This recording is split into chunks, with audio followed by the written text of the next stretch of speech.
మండల కేంద్రమైన కురిచేడుపట్నంలో వేంచేసి ఉన్న శ్రీ జ్ఞాన ప్రసూనంబ సమేత శ్రీకాళహస్తీశ్వర స్వామి దేవాలయంలో తొలి ఏకాదశి పర్వదినం సందర్భంగా ఈరోజు ప్రత్యేక పూజలు నిర్వహించారు.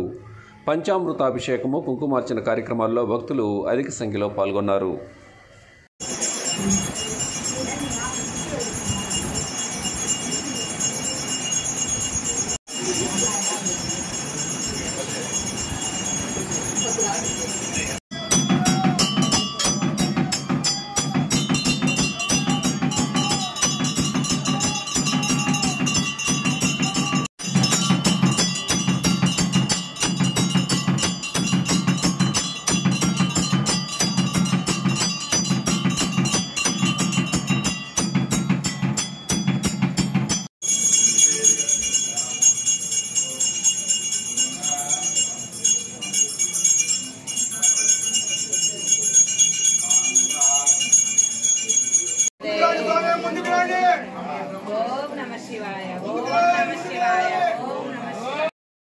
Like, share, subscribe, and get notification.